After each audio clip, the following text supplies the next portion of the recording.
औज़ुबिल्लाहि बिस्मिल्लाहिर्रहमानिर्रहीम अल्हम्दुलिल्लाहि बिल आलमीन अर्रहमानिर्रहीम मालिकि यौमिद्दीन इय्याका नअबुदु व इय्याका नस्तईन इहदिनस सिरातल मुस्तकीम सिरातल लज़ीना अनअमता अलैहिम गैरिल मग़दूबि अलैहिम वलद्दालिन आमीन बिस्मिल्लाहिर्रहमानिर्रहीम बिस्मिल्लाहि मिनश शैतानिर रजीम बिस्मिल्लाहिर्रहमानिर्रहीम अल्लाहुम्मा सल्लि अला मुहम्मदिन व अला आलि मुहम्मद कमा सल्लैता अला इब्राहीम व अला आलि इब्राहीम इन्नका हमीदुम मजीद अल्लाहुम्मा बारिक अला मुहम्मदिन व अला आलि मुहम्मद कमा बारकता अला इब्राहीम व अला आलि इब्राहीम इन्नका हमीदुम मजीद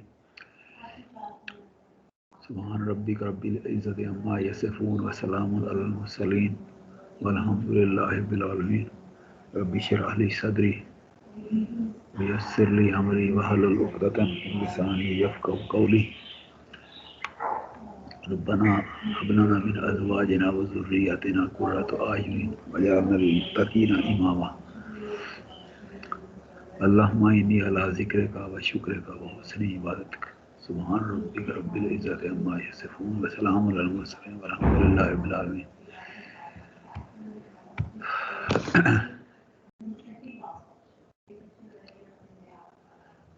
hello roll number 55 roll number 55 hello hello hello hello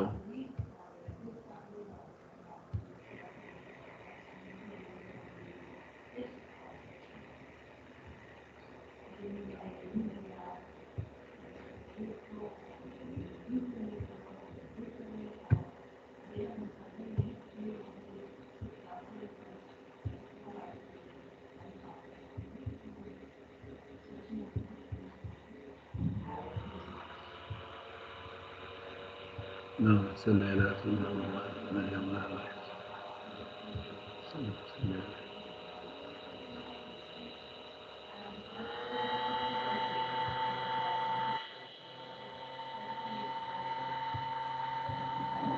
No,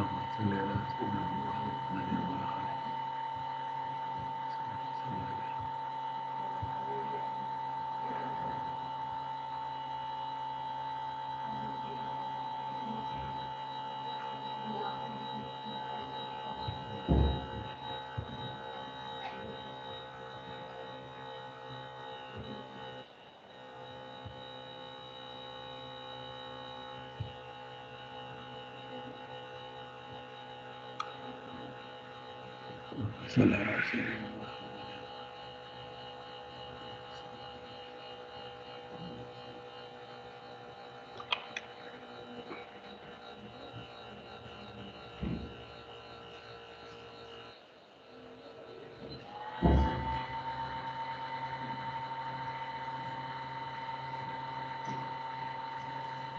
ये बच्चे उड़ा रहे हैं इस पे लैंड नहीं कर पा रहे सर ये सही है, आपने एक्सेप्ट करना ना हिम्मत किया है सर आगे अच्छा आगे चलें तो पहले आ नहीं रहे थे बहुत मेहरबानी हेलो अस्सलाम वालेकुम roll number 55 hello hello hello मेरी आवाज़ आ रही है आप माइक ऑन करें 55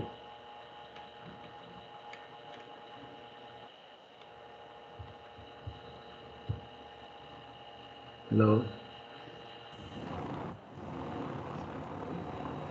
रोल नंबर 49 जी सर।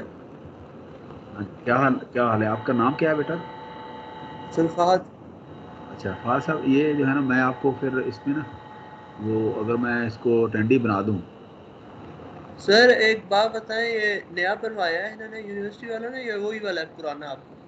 नहीं वही है लेकिन इसमें अब जो है ना वो स्क्रीन जो है ना उस पर सारा कुछ आ जाता है सर अगर आप बुरा ना माने 1 सेकंड के लिए मैं आपको लिंक आपके व्हाट्सएप पे शेयर करूं तो हमारे पास रिकॉर्डिंग स्टार्ट हो सकती है। नहीं ये रिकॉर्डिंग हो रही है अब तो रिकॉर्डिंग अपलोड किधर करेंगे सर? अभी तक तो हमें मिली कोई नहीं नहीं है। नहीं, वो LMS के ऊपर ना, LMS का अकाउंट हो गया। मैं वीकेंड पे कोशिश करता हूँ, वो वीकेंड पे कहीं कोई प्रॉब्लम थी सर मेरे ख्याल। पिछली भी आपने कहा था, लेकिन अभी तक हमें कोई एक भी मेरी नहीं मिली। बात सुने ना, क्योंकि एक मैंने आपके वो की थी परसों, मैं कोशिश करता रहा हूँ, वो इस मेरे ख्याल में वो सिस्टम ऑफ था LMS का।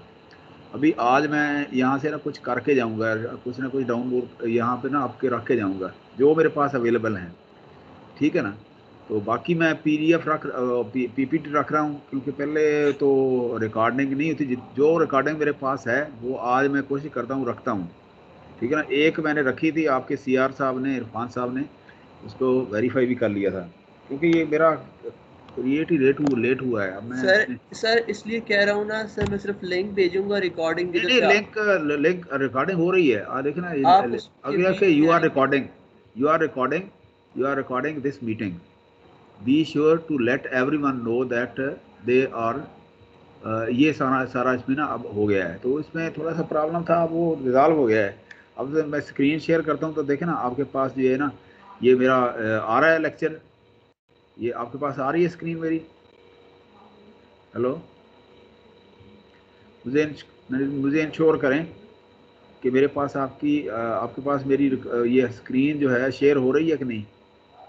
हेलो, हो रही है सर, हाँ तो बस ठीक है, हो रही मसला है हल हो सर। गया। हाँ जी, मसला हल हो गया। और मैं असल में देखे ना, कुछ जो रिकॉर्ड नहीं हुए, अब मैं उसका कुछ कह नहीं सकता। कुछ मैं देखे ना, ये एक लेक्चर है पिछला, ये थारिस्टर का है।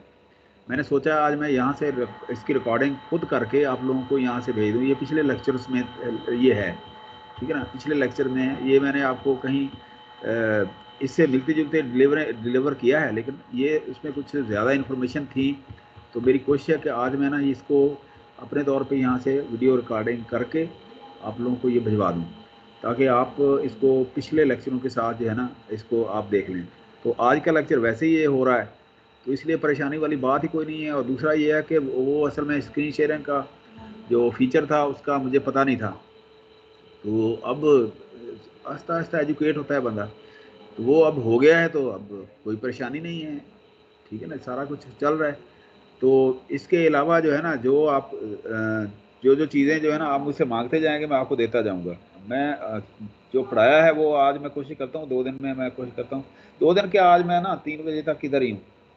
मैं काफ़ी सारी चीज़ें जो है ना यहाँ से रिकॉर्डिंग करके, सॉरी ये करके आपके वीडियो या PPT फाइल्स या जो भी कुछ फाइल है वो मैं मैक्सिमम कोशिश करूँगा इस पर रखूँ।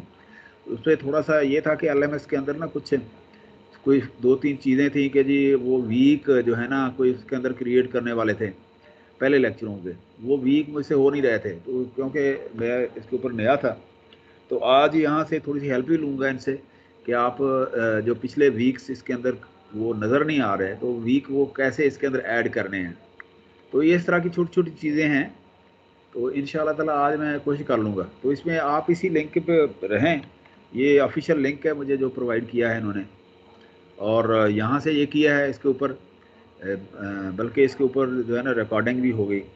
तो अगर आप वाला ही करना होता तो मेरे पास मेरे अपने वो है, मैं ऑलरेडी पढ़ा भी रहा हूँ। तो इसलिए जो है ना आप बेटा इसके ऊपर ही रहें, अब इसी लिंक के ऊपर कोई मसला नहीं है, रिकॉर्डिंग भी हो रही है, सारा कुछ हो रहा है, ठीक है। अच्छा, अभी जो है ना मैं किसको बना दूँ अटेंडी, आप में से किसी को बना दूँ ताकि आप अटेंडेंस लगाते जाएं, क्योंकि ये फिर स्क्रीन से ना इनविजिबल हो जाता है मेरी जब मैं उस पर जाता हूँ। तो रोल नंबर 55 या 09 आप बताएं कि मैं किसको बनाऊँ, या 37 है मेरे पास, 3 लोग हैं। तो किसको मैं अटेंडी बनाऊँ कि आप लोग देखते रहें और अटेंडेंस लगाते रहें, उनको देते रहें, जो भी आए उसको आप एक्सेप्ट करते जाएं, ये मैं खुद ही करता रहूँ। हेलो सर फहद अनीब को बना दें, एक्चुअली इसको थोड़ा बहुत आइडिया ज़्यादा है इसके बारे में, 09 हमें खुद नहीं 09 अभी तक सर। 09 को जी सर, 09 आप 09 को बना माइक दें। ऑन करें बेटा, 09 माइक ऑन करें। हेलो हेलो 09 सर सर वो आगे पीछे हो जाते हैं थोड़ा मोबाइल रख के, कोई इस वजह से हाँ थोड़ी हो लेट जाता है आवाज़ जाती है। जी, ये प्रॉब्लम तो है ना कि बात का अगर PC के ऊपर नहीं है और मोबाइल के ऊपर हैं तो वो फिर थोड़ा सा हो जाता है, नेट का प्रॉब्लम हो जाती है, वो हर जगह हो जाती है, क्योंकि अब ऑनलाइन का बिल्कुल सर। हम इतने स्टेबल कंट्रीज तो सर हैं वैसे नहीं। एक बात जी जी। सर, हाँ जी। सर ये जो से अभी हमें जिस तरह ऑनलाइन हमारी क्लासेस हो रही हैं, क्या हमारे हाँ पेपर भी ऑनलाइन ही होंगे? बेटा, इसके बारे में तो मुझे कोई अंदाज़ा नहीं है, होने तो ऐसे ही चाहिए। पहले ये असल में ना, ये यूईटी की एग्जांपल्स हैं मेरे सामने, वो बेटा देता रहता है, वहाँ उन्होंने ऑनलाइन जो है ना वो असाइनमेंट्स और इस तरह से ना वो उनका क्लियर कर लिया था, उनका कोई पेपर नहीं हुआ था वह, जी जी। ठीक है ना। अभी भी उनको ठीक। छुट्टियां हैं और टीचर जो है ना रिकॉर्डिंग करके जो है ना वो उसके ऊपर रख देते हैं, बाद बाद जो है ना वो आप क्लास भी ले लेते हैं रात को। तो वो यूईटी मेरे सामने है जो होता रहता है, मैं खुद भी एक्सपीरियंस कर चुका हूँ।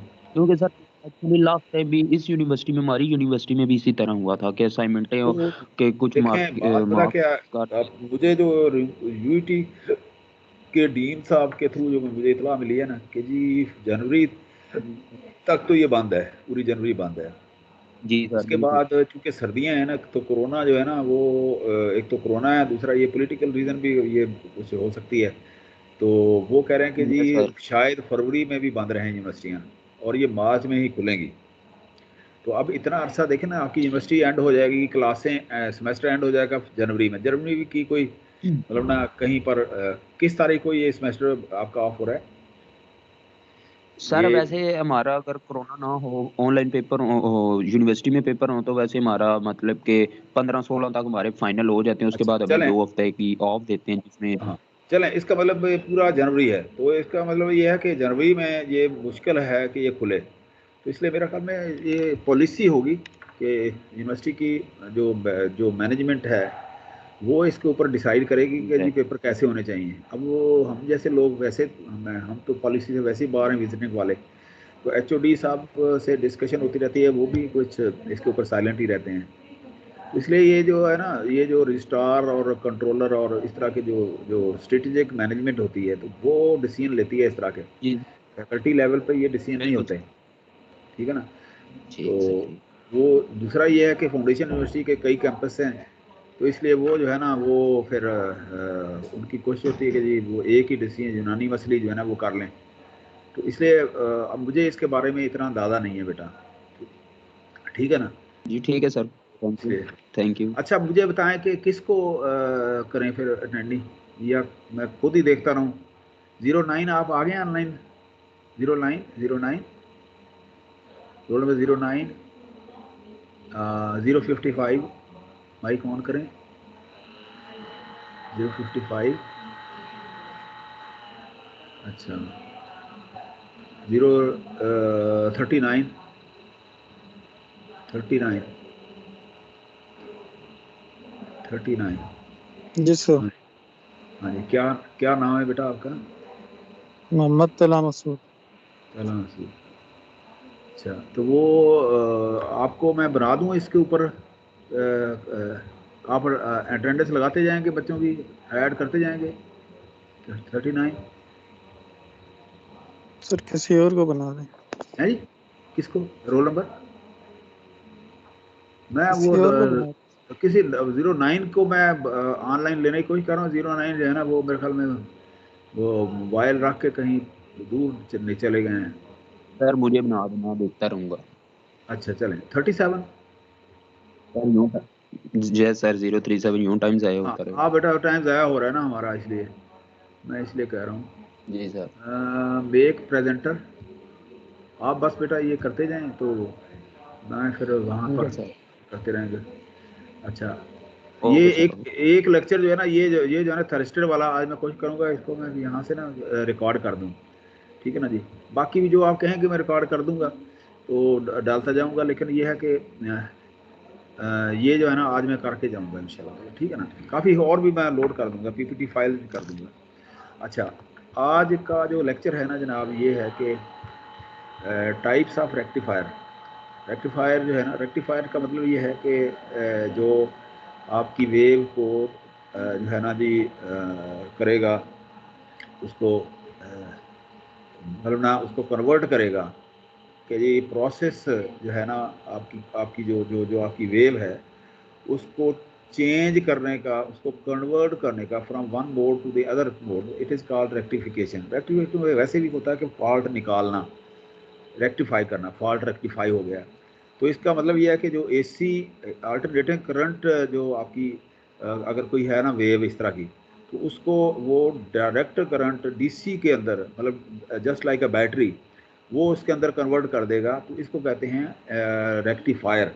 तो ये रेक्टिफायर जो है ना, यहाँ जैसे ये पहली डायग्राम है ये वाली, ये दो तरह के होंगे, तीन तरह के हैं, half wave rectifier, full wave rectifier, bridge rectifier. तो ये पहले तो हम इसकी डेफिनेशन देखते हैं, उसके बाद ये हाफ वेव रेक्टिफायर पढ़ेंगे, उसके बाद ये फुल वेव रेक्टिफायर पढ़ेंगे, और उसके बाद ये ब्रिज रेक्टिफायर, इसको हम करते जाएंगे।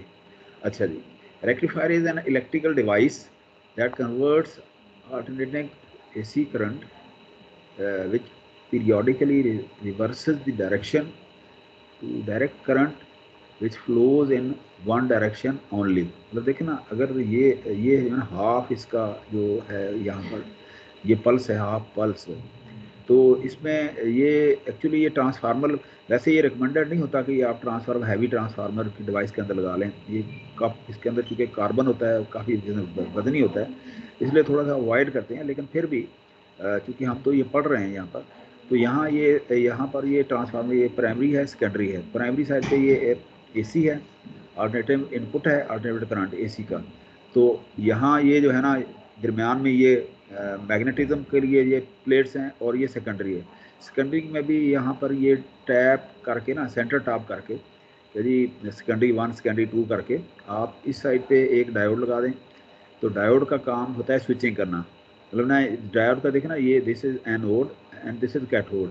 तो एनोड को आप यहाँ पर इसके साथ मिला दें, और इसी तरह से दूसरी साइड पे एनोड टू एनोड जो है ना, ये इनको थ्रू दिस सेकेंडरी जो है ना आप इसको मिला दें।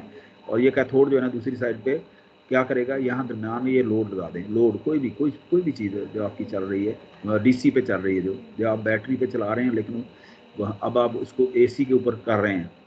तो अब क्या होगा कि जी आपका क्या करेगा कि जी यहाँ पर जब ये यहाँ से ये सेकेंडरी के ऊपर यहाँ फ्लक्स पैदा होगा, तो अब ये करंट इधर से फ्लो करेगा, तो यहाँ अगर जाएगा तो यहाँ जो है ना ये करंट जो है ना फर्स्ट वेव जो है ना आपका ये सुप्रेस हो जाएगा यहाँ पर ना, वैसे सुप्रेस हो जाएगा, ठीक है ना जी। और करंट सारा इधर से आ जाएगा, मतलब ना यहाँ इसको एज ए ओपन सर्किट जो है ना कंसिडर करेगा यहाँ पर। अच्छा, अब यहाँ जो है क्या होगा, यहाँ से करंट गुजरेगा। ये फर्स्ट अगर आप देखें ना जी, इधर कहीं बनाई हुई है, देखें यहाँ पर कि जी यहाँ पर ये एक दफ़ा ये, दूसरी दफ़ा दे ये, तो इस तरह से जो है ना ये आपके साथ कनेक्शन जो है ना इसका चलेगा ऐसे करके। अच्छा, अब उसके बाद अब देखें सेकंड के लिए क्या है, सेकंड जो है ना नेगेटिव पार्ट जो है ना उसका ये बंद हो जाएगा, और इधर से करंट सिर्फ इस तरफ जाएगा, इस तरफ नहीं जाएगा। और आपके पास जो है ना ये वेव जो है ना इसकी, ये दोनों की पॉजिटिव जो है ना एब्सोल्यूट वैल्यू जो है ना आपको आउटपुट डीसी जो है ना विदाउट एनी इंटरवल जो है ना ये आपके पास जाएगी। अगर टू रेक्टिफायर अगर ये है, अगर आपका जो है ना टू डायोड रेक्टिफायर अगर है, ठीक है ना जी, तो इस सूरत में आप देखें कि आपके पास ये जो मिलती जाएगी। तो इसका मतलब ये हुआ कि रेक्टिफायर जो है converts alternating current which periodically reverses the direction to direct current which flows in one direction only, ठीक है। The reverse operation is perform by the inverter.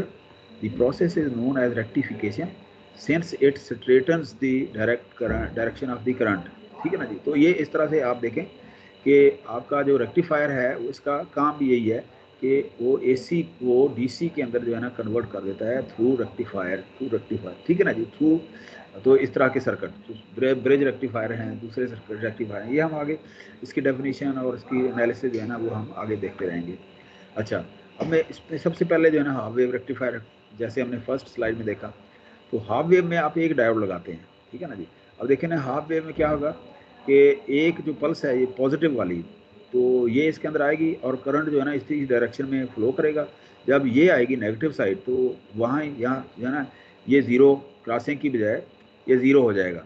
Crossing का मतलब ये है कि यहाँ दूसरी साइड पे, तो ये जो है ना इसके ऊपर ये ज़ीरो हो जाएगा, और नेक्स्ट जो ये पल्स होगी ये पॉजिटिव, तो साइनोसाइडल की, तो आप क्या करेंगे, तो यहाँ पर ये है इस तरह से आपके पास पल्सेटिंग डीसी जो है ना वो हो जाएगा आपके पास ये वाला इसका मतलब ना इस तरह की पल्स जो है ना डीसी पल्स माने विद इंटरवल्स, ठीक है ना, इस तरह से। तो इसकी डेफिनेशन पे क्या बनी, the process of removing half of the input signal to establish a DC level is called half wave rectification. In full wave rectification, the rectifier conducts current during positive half cycle of the input signal only. ठीक है ना, in half wave sorry. Negative half cycle is suppressed. ये मतलब half cycle के अंदर. In half wave rectification, either the positive or negative of the AC wave is passed, while the other half is blocked, because only one half of the input waveform reaches the output. It is very inefficient if used for power transfer. तो ये power transfer के लिए basically क्या होता है कि आप ये आम तौर पे जो बैटरीज होती हैं इतनी बड़ी बड़ी बैटरी होती नहीं है, ठीक है ना, कि आप एक बड़ी बैटरी लें, उसको पहले आपको उसको चार्ज करें और चार्ज करने के बाद उसको सर्किट में लगाएं और आप जो है ना उसको यूज़ कर लें डीसी जो है ना हमारी फ्रिज वगैरह के लिए या दूसरी। जाहिर है कि सारी ये चीज़ें जो है ना डीसी इनपुट मतलब ना जो इनपुट होता है ना डीसी होता है ताकि ये ख़राब ना हो, ठीक है ना जी। अंदर इसके ट्रांसफार्मर छोटे छोटे लगे होते हैं या जो भी कोई इस तरह का इक्विपमेंट होता है, हैवी मशीनरी होती है। तो आप क्या करते हैं, वो बैटरी की बजाय ना आप यहाँ पर रेक्टिफायर लगा देते हैं आगे। हमारी तो टेलीफोन एक्सचेंजेस जो है ना उसके अंदर भी रेक्टिफायर वो लगे होते थे बड़ी बड़ी। अब तो खैर वैसे ही वो डीसी में कन्वर्ट हो जाता है सिग्नल, लेकिन पहले ये होता था, अब भी ऐसे ही है कि आपके जो पावर प्लांट है ना वो आपके बड़े बड़े रेक्टिफायर होते हैं कि जिसके अंदर इनपुट एसी जो है ना खुद डीसी जो है ना उसके अंदर आप रिक्वायर्ड जो पल्स है आपकी डीसी की वो उसके अंदर वो कन्वर्ट होता रहता है। मतलब आपको एवरेज करंट जो है ना जो आपको रिक्वायर होता है वो आपको देता है। मसलन हमारी जो टेलीफोन एक्सचेंज है आपको पता होना चाहिए ये -48 वोल्ट के ऊपर चलती है, -48 वोल्ट। तो -48 वोल्ट इसलिए करते हैं कि क्योंकि उसके अंदर सेमीकंडक्टर बड़े डेलिकेटेड वो जो है ना कार्ड होते हैं, तो कहीं वो जल ना जाए इसलिए एहतियातन जो है ना उसको -48 वोल्ट के ऊपर रखा जाता है। तो इसका मतलब ये हुआ कि आपका जितना भी जो डिवाइसेस के अंदर इनपुट है वो डीसी में कन्वर्ट होगी। तो उसके लिए जो रेक्टिफायर हैं दे आर मस्ट कि पल्स जो है ना, देखे ना इस पल्स का मतलब भी होता है नेगेटिव का मतलब नहीं, ये हमने मैथ के लिए बनाई होती है, ठीक है ना जी। तो ये मैथ के लिए कैलकुलेशन आसान हो जाए, आपको साइन वाई वेव है या कोसाइन वाई वेव है, अदरवाइज तो ये नेगेटिव है। तो आप अगर इसको सुप्रेस कर देंगे तो ये वैसे ही होगी कि आपकी ये डीसी हो जाएगा। तो इसलिए हर डिवाइस जो है ना आपका अगर आपने कंटिन्यूस करनी है तो आप जो है ना टू डायोड यहाँ लगा लें, आपके पास जो है ना ये ऑटोमेटिकली ये बनता रहेगा, ठीक है, यहाँ ट्रांसफार्मर जो लगा के। तो इस तरह से आप इसको चेंज कर सकते हैं। तो रेक्टिफायर इसका मतलब ये है कि ये बहुत ही वाइटल पार्ट है हमारी इलेक्ट्रिसिटी के जो डिवाइसेस हैं, खासतौर पावर इलेक्ट्रॉनिक्स के अंदर। पावर इलेक्ट्रॉनिक्स का मतलब ये है कि ऐसी इलेक्ट्रॉनिक्स जिसके अंदर पावर जो है ना वो ज़रूरी होती है। तो यहाँ पर आप देखें इसको थोड़ा सा एनिमेशन दे दी गई है कि देखें कि एसी इनपुट जो है ना, अगर ये देखें यहाँ ये थोड़ा सा एनिमेशन इसके अंदर ना सिमुलेटर हैं बहुत सारे, जो बुक्स हम फॉलो कर रहे हैं उसके अंदर भी एक पूरा एक चैप्टर जो है ना सिमुलेशन का है। क्योंकि हमारे पास कोई लैब का तो हम कर नहीं रहे, इसलिए हम सिमुलेशन जो है ना थोड़ी बहुत कहीं ना कहीं हम रेफ़र ज़रूर करेंगे, लेकिन ये है कि एज सच जो है ना सिमुलेटर जो है ना हम यूज़ नहीं करेंगे क्योंकि लैब का कोर्स मेरे पास नहीं है। अगर लैब होती तो शायद मैं तो सिमुलेटर आपके लिए रिकमेंड करता और या यहाँ पर प्रैक्टिस हम करते। अच्छा जी, यहाँ देखें ना यहाँ पर ये बताया गया है, तो देखें यहाँ ये एक जो है ना ये हाफ वेव रेक्टिफायर है। तो कैसे आपका ये फ्लो ऑफ इलेक्ट्रॉन कैसे होते हैं और करंट कैसे आपका चलता है। फ्लो ऑफ इलेक्ट्रॉन जो है ना वो अपोजिट टू करंट होते हैं, देखें ना यहाँ पर। अच्छा, इसी तरह से यहाँ ये इसकी वो दिखा दी गई है कि जो ऊपर ये बन रहा है तो यहाँ पर ये है ना ये दिखा दिया गया डायग्राम की सूरत में। तो the DC output DC of a half wave rectifier can be calculated with the following two ideal equations. कि देखें ये आरएमएस वैल्यू है, यहाँ से आप आरएमएस वैल्यू देते हैं पीक डिवाइडेड बाय 2। अच्छा, जब आप इसको डीसी के अंदर कन्वर्ट करते हैं तो ये हो जाती है V D C is equal to peak, देखिए ना पीक और peak divided by pi. Pi का मतलब ये है कि ये पूरा एक यहाँ से लेके यहाँ तक जो है ना ये पाई बनता है, ये एक पाई है कि जी इसका जो टाइम पीरियड है, जो एंगल है इसका, टाइम पीरियड नहीं एंगल, टाइम पीरियड तो हाफ टी हो जाएगा ना ये, तो एंगल जो है ना ये इसका पाई है। तो इस तरह इसका खुद ब खुद जो है ना इसके ऊपर ये डिवाइड हो जाएगा, आपके पास ये सिग्नल आ जाएगा आपका, क्योंकि एम्पलीट्यूड तो उतनी ही है, एम्पलीट्यूड के अंदर कोई फ़र्क नहीं पड़ रहा, सिर्फ जो है ना लेंथ के ऊपर ये फ़र्क पड़ रहा है। ये लेंथ जो है ना इसकी पॉजिटिव जो है ना पाई के साथ जो है ना डिवाइड हो जाती है। अच्छा, इसी तरह से आप यहाँ देखें इसको, ये भी उसी तरह से है कि जी फुल वेव है ये, मतलब ना ये यहाँ से रेक्टिफायर हाफ वेव था, यहाँ फुल वेव। फुल वेव के अंदर जो दो डायोड आपके आ जाते हैं कि जी टैप आ जाता है, जिस तरह से हमने फर्स्ट स्लाइड में हमने देखा था उसके हिसाब से।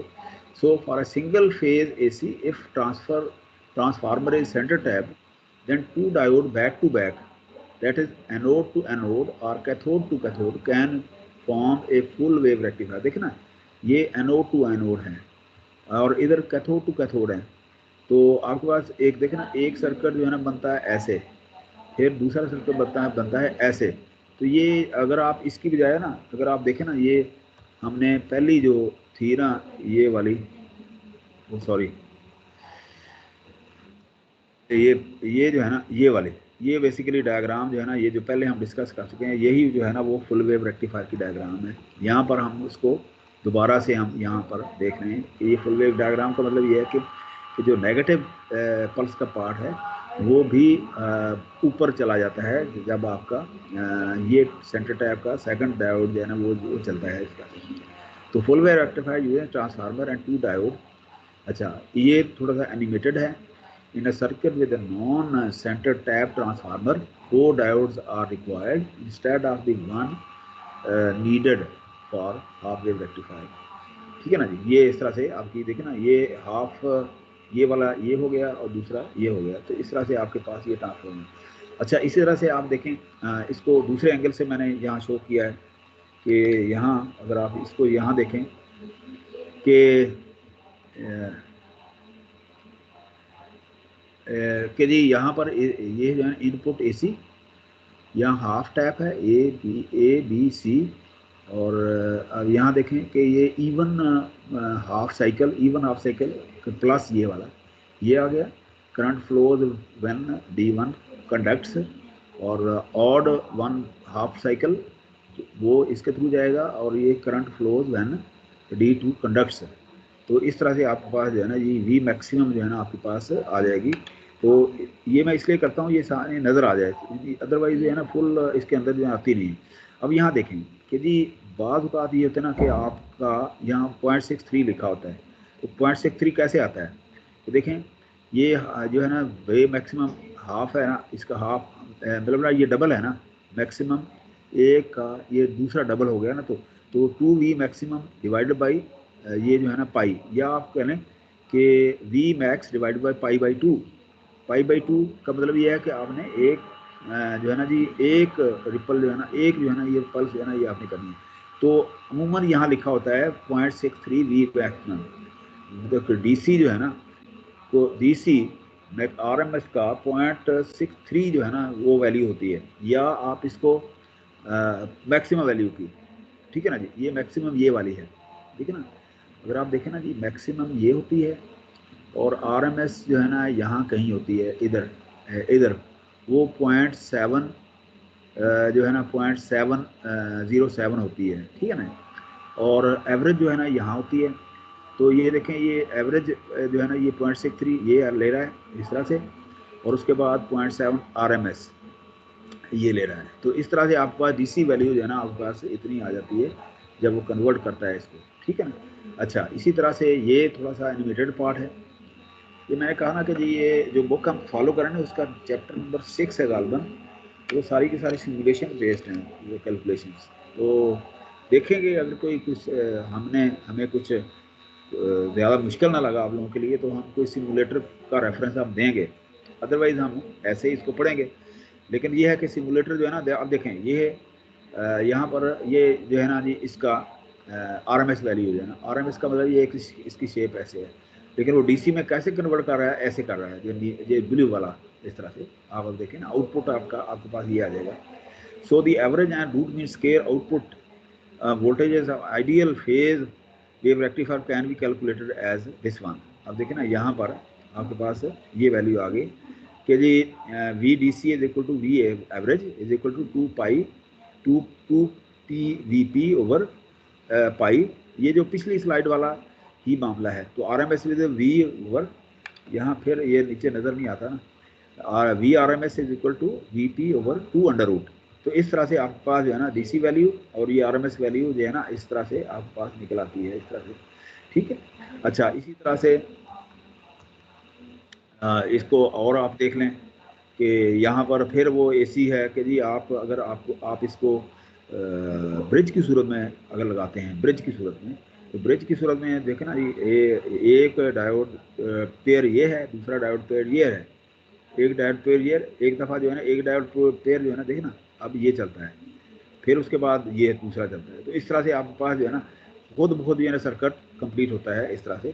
तो ये आरएमएस को जो है ना डीसी में ये पल्सेटिंग के अंदर, डीसी पल्सेटिंग के अंदर ये कन्वर्ट कर देता है इस तरह।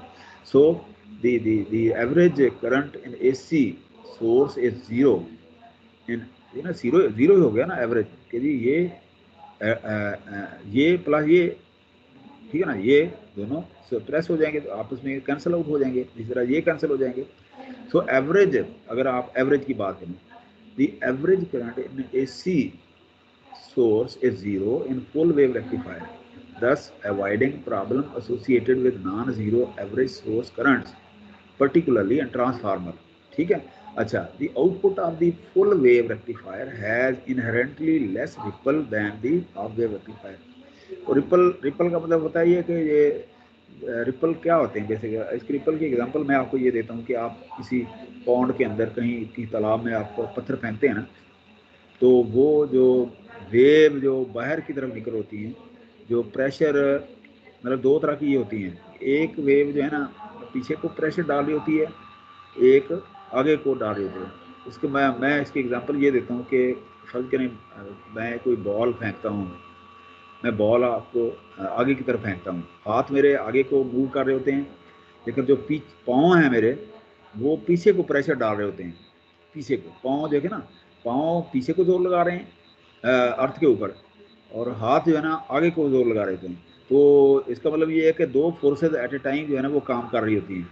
तो दोनों का जो इम्पैक्ट है वो आपको जो है ना जी थ्रो करवाता है बॉल को। तो अब इसी तरह से जो पॉन्ड के अंदर जो वेव बनती हैं उनको आप कहते हैं रिपल। मतलब ना वो जितनी वो होंगी उतनी फ्रिक्वेंसी ज़्यादा होगी, जितनी तेज़ होंगी या जितना उसका वो स्ट्रेंथ होगी उतनी वो ज़्यादा होंगी। तो अब इसका मतलब ये है कि वो अगर स्मूथ हैं तो आपका जो है ना स्मूथ है, सिग्नल स्मूथ है। तो यहाँ पर यही कह रहा है कि output of the full wave rectifier has inherently less ripple than the half wave rectifier, कि उसके अंदर वो स्मूथ होती हैं, ठीक है ना। Uncontrolled and controlled single phase and 3 phase full wave converters use as rectifiers are analysed.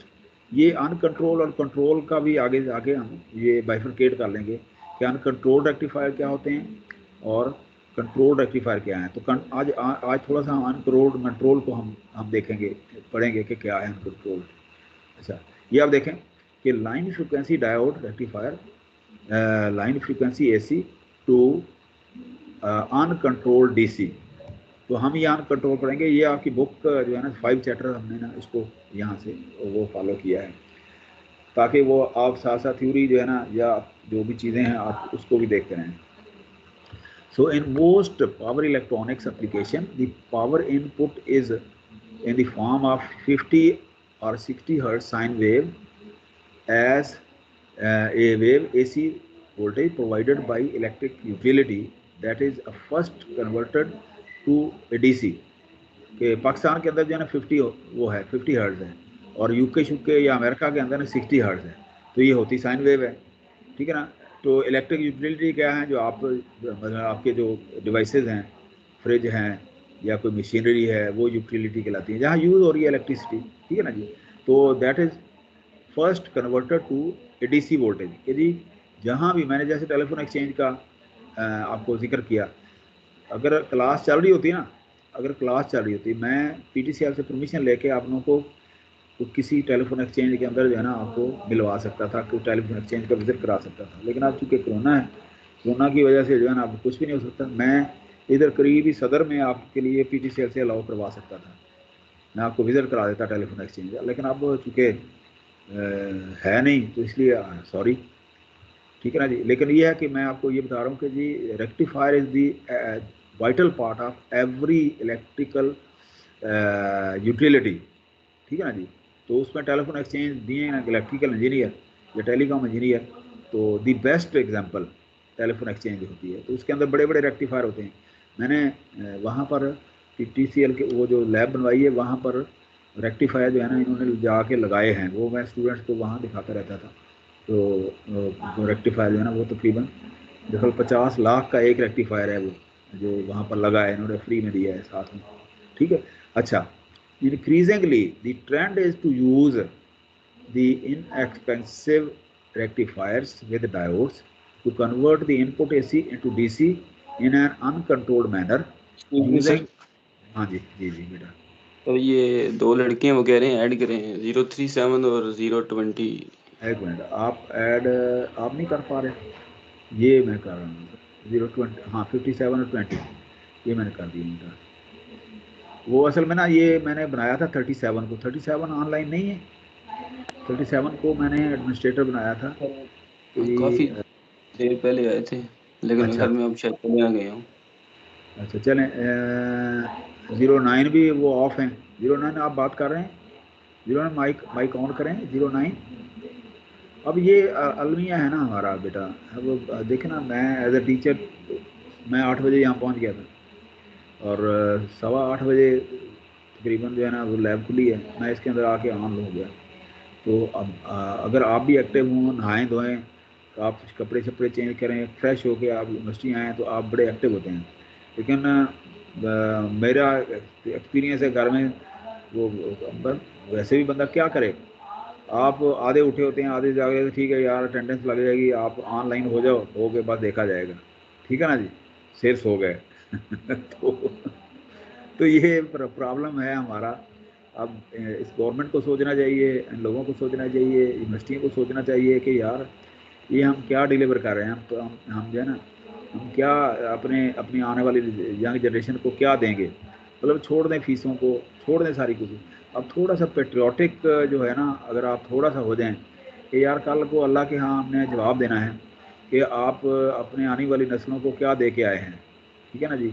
नबी पाक सल्लल्लाहु अलैहि वसल्लम की हदीस मुबारक के मुताबिक हमें जो इल्म देना है वो हमें खालिस इल्म देना है दुनिया को, ताकि वो प्रैक्टिकली वो जो है ना कारामद शहरी बन सके। सर अहमद हसन बात कर रहा हूँ जी बेटा। अच्छा सर, LMS अभी मैं खोल के देख रहा हूँ, उस पर कोई लेक्चर नहीं अपलोड हुआ हुआ तो बेटा मैंने 3-4 तो किए हैं, आज मैं कोशिश करता हूँ कि काफ़ी सारे कर दूँगा आज मैं। 3-4 मैंने किए हैं। नहीं है सर, इधर एक ही है, वो भी 29 नवंबर को है, AC पावर वाला वीडियो लेक्चर। नहीं मैं वीडियो लेक्चर की बात कर रहा हूँ। PPT है PPTs हैं, लेकिन मैं वीडियो लेक्चर की बात कर रहा हूँ। मैं आपको बताऊं कि 2 दिन जो है ना, 2 जो पिछले लेक्चर हुए हैं ना, मुझे समझ नहीं आई कि दोनों लेक्चर आपके जो है ना वो मैंने यहाँ से रिकॉर्डिंग करने की कोशिश की, तो एंड पे मैं जब ये IT वालों को बुला के मैंने देखा यार रिकॉर्डिंग मेरी ना डाउनलोड करवा दें, तो पता चला कि जी रिकॉर्डिंग ही नहीं हुई। तो आज बतौर ख़ास जो है ना वो फिर मैं बड़ा परेशान हुआ। तो उससे पहले जो कुछ लेक्चर मेरे पास वीडियो रिकॉर्डेड हैं वो आज मैं करता हूँ। तो अब आज बतौर ख़ास जो है ना मैंने यहाँ पर चेक किया और अब आज रिकॉर्डिंग हो रही है। पिछले 2 लेक्चर रिकॉर्ड नहीं हुए, तो अगर आप कहेंगे तो मैं रिकॉर्ड दोबारा करके वो डाल दूँगा। लेकिन ये है कि जो मेरे पास पिछले पड़े हैं वो मैं आपको ये डाल दूँगा। असल में ना फ्राइडे को मैं करता रहा हूँ, कुछ हो गए, सैटरडे को मैंने कहा बाकी मैं कल करूँगा। सैटरडे को पता चला LMS जो है ना सारा दिन ख़राब रहा है। मोहम्मद अली साहब भी करस्पॉन्डेंस करते रहे आप लोगों से, दूसरे स्टूडेंट से फर्स्ट ईयर से, तो वो LMS जो है ना जी सारा दिन हफ्ते वाले दिन ख़राब रहा है और इतवार वाले दिन कहीं ठीक हुआ है, इतवार वाले दिन मैं ना कर सका, मेरे अपने कोई ज़ाती के इशू थे, तो इस तरह से जो है ना मैं वो ना कर सका। तो आज मैं प्रोग्राम है कि आपके पास जो क्लास है ना ये फर्स्ट ईयर हुई मैथ की, वो करने के बाद ना मैं यहीं बैठूंगा, एक लेक्चर जो है ना ये रेक्टिफायर इन्वर्टर वाला क्या कहते हैं ऐसी जो है ना ये वाला कौन सा है ये थ्रस्टर वाला, ये एक रिकॉर्ड आज करूँगा, ठीक है ना जी, ये इसके ऊपर डालूँगा और उसके बाद जो है ना जी कोई पिछले कोशिश करूँगा और पीपीटी फाइल ख़ास तौर पे यहाँ मैं काफ़ी सारी रख के जाऊँगा, ठीक है ना। तो उसके मुताबिक जो है ना फिर हम वो करते जाएंगे। वैसे भी वो मुझे तो कुछ समझ नहीं आ रही थी, एलएमएस के ऊपर कुछ वीक नए क्रिएट करने थे तो वो क्रिएट नहीं हो पा रहे थे मुझसे ना, तो मैंने कहा मैं गलत ना कर बैठूँ, तो इसलिए मैंने आज पे छोड़ दिए थे। आज मैं आईटी वालों को साथ यहाँ बैठ जाऊँगा या किसी को बैठा लूँगा, तो मैं कोशिश करूँगा आज मैं बेशक मुझे 3 बजे तक यहाँ बैठना पड़े, ठीक है ना जी। मैं यहाँ से उस वक्त तक नहीं जाऊँगा जब तक 2-4 लेक्चर जो है ना आपके इसके ऊपर हो ना जाए, ठीक है ना।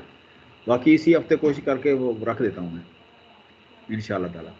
और दूसरा ये है ना, मेरी रिक्वेस्ट है कि आपके थ्रू आपके CR/GR कि जी इस हफ्ते मुझे एक लेक्चर जो है ना एटलीस्ट जो है ना एटलीस्ट अव्वल तो 2 दें, वरना एक लेक्चर ज़रूर आप ना मुझे जो है ना जी वो दें, जो होते हैं क्या कहते हैं उसको, मेकअप लेक्चर।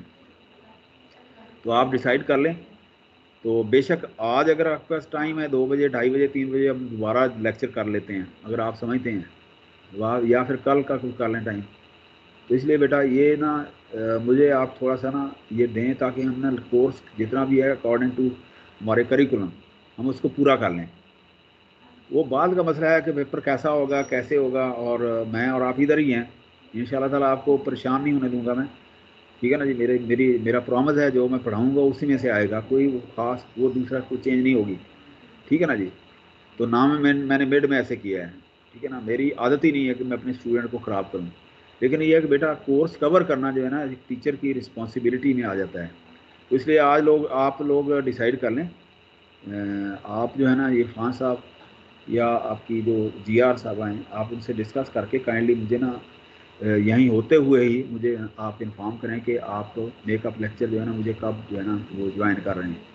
आज कर लें, बेशक शाम तक कर लें, रात को कर लें, या ये है कि कल कर लें, ठीक है ना जी। आज कोशिश करें कि एक लेक्चर जो है ना आपका मेरे साथ हो जाए, कोशिश करें, ठीक है। आप वरना मैं रिकॉर्ड करके, अगर आप नहीं करेंगे तो मैं रिकॉर्ड करके शाम को एक लेक्चर जो इसमें से बचेगा ना, मतलब ये जो फाइल है ना ये वाली, इसकी स्लाइड्स हैं मेरा ख्याल में वैसे 80 हैं इसकी स्लाइड जी। आप ना मेकअप की जगह अगर रिकॉर्ड करके ही डायरेक्ट अपलोड कर दें तो बेहतर नहीं, क्या कहते हैं? नहीं वो पता क्या आता है, मेकअप का ये होता है कि 2-4 लोग भी अगर आ जाए ना ऑनलाइन तो वो एक अटेंडेंस वाला मामला होता है, लो जी क्लास मेकअप हो गई है। मैंने आपको बताया ना कि कोई मैं अटेंडेंस को ज़्यादा वो अहमियत नहीं देता, अगर आप वो कर लेते हैं मतलब ना उसमें से। लेकिन अगर आप 10 लोग भी आ जाते हैं ना, बेशक आप बाद में ऑफलाइन हो जाएं, लेकिन ये है कि वो टीचर को एक तसल्ली होती है कि यार ये मेरे बच्चे जो ना ऑनलाइन हैं। तो मेकअप का मतलब ये होता है, ठीक है ना जी। तो इसलिए आप बेशक उसके बाद आप हो जाएं तो आप जितने लोग कर लें, ठीक है, अपनी मर्ज़ी से स्वीट विल से शाम का कोई टाइम रख लें, ठीक है ना जी। 2-4 जितने स्टूडेंट आपको मतलब ना उसके अंदर आ सकते हैं आ जाएं, ठीक है ना जी। और बाकी जो है ना बेशक ना आए, मेरी रिकॉर्डिंग कंप्लीट होएगी और उसको मैं उसके ऊपर रख दूँगा। तो आप लोग डिसाइड कर लें। तो कोशिश करें आज आप मेकअप लेक्चर जो है ना, जो इसमें से देखें ना 80 स्लाइड्स हैं, तो 80 में से हम सारा ज़्यादा नहीं कर सकेंगे, लेकिन हमें मैक्सिमम कर लेनी चाहिए, ठीक है ना। तो इसलिए बेटा ये जो है ना मैं आज कोशिश करूँगा कि शाम के वक्त आप लोगों से ऑनलाइन हो जाऊँ, तो जितने लोग आप अटेंड कर लें, कोई पाबंदी नहीं है। तो मेरा ये मेकअप लेक्चर जो है ना ये पूरा हो जाएगा, फिर मैं इसको उसके ऊपर रख दूँगा, ठीक है। समझ आ गई मेरी बात की प्लीज़? जी सर आ गई। हाँ, तो शाम के वक्त कोई टाइम बेशक मगरिब के बाद रख लें, ठीक है ना। मगरिब के बाद कोई टाइम जो है ना वो मैं एक मैसेज, बल्कि GR साहबा या जो GR आपके CR वो एक मैसेज छोड़ दें कि मगरिब के बाद किसी वक्त जो है ना क्लास होगी। CR लाइन पे हैं या GR? काइंडली CR या GR लाइन पे हैं? इरफान तो नहीं है? इरफान नहीं है जी सर। GR का क्या नाम है? समीरा है रोल नंबर क्या है उनका? समीरा का रोल नंबर क्या है बेटा? 051। 051 लाइन पे हैं? जी सर। बेटा जो है ना, आप शाम का कोई टाइम ऐसे करें ना, शाम का कोई टाइम जो है ना, कोई मगरिब बाद का, जब आप लोग इजी हो जाएं आप रख लें। तो जितने इजीली जो है ना आप लोग इस पे मैसेज छोड़ दें आप, ठीक है ना, रिकॉर्ड हो जाएगा, मतलब ना मैसेज एक छोड़ दें, और मगरिब के बाद जो है ना मुझे भी पता होगा, तो मैं वहाँ घर से जो है ना एक ऑनलाइन क्लास लूँगा, आपकी 2 क्लासें ये हो जाएंगी। तो आपका ये कोर्स, एक तो ये मैं रिकॉर्ड वाला ना, दूसरा जो है ना ये वाला, ये मैं आज कर दूंगा, दूसरा ये हो जाएगा, और आपका ये जो है ना पूरा लेक्चर जो है ना आपका हो जाएगा, ठीक है ना, आसानी हो जाएगी। जी सर। कोई किसी को कोई क्वेरी है वो उसमें पूछ ले मुझसे, क्योंकि इजी होंगे ना। कोई किसी को कन्फ्यूजन है कोई, वो पूछ ले मुझसे।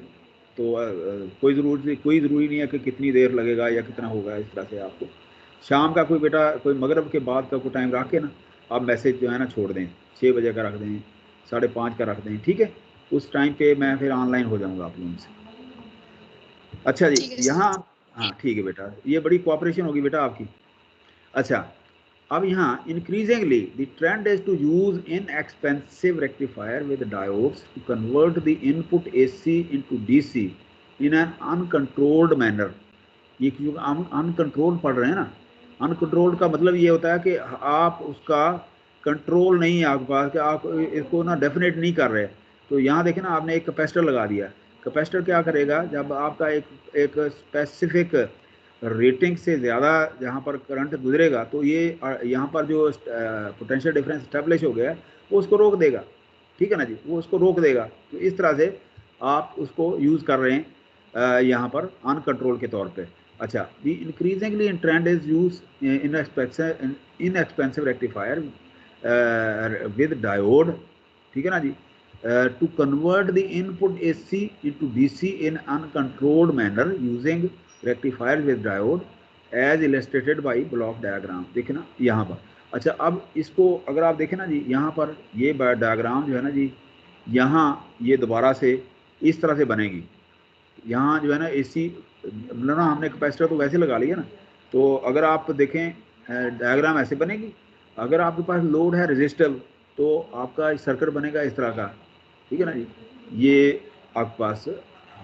और अगर है इंडक्टिव, तो इंडक्टिव बनेगा इस तरह का, ठीक है ना जी।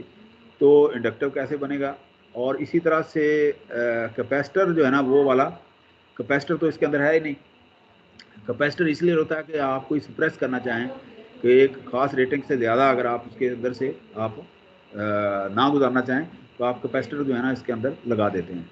अच्छा जी, in such diode rectifier the power flows can only be from utility AC side to DC। कि देखें यहाँ पर जो है ना कि जी आपका ये नहीं होगा कि जी करंट जो है ना वापस से इधर आना शुरू हो जाए।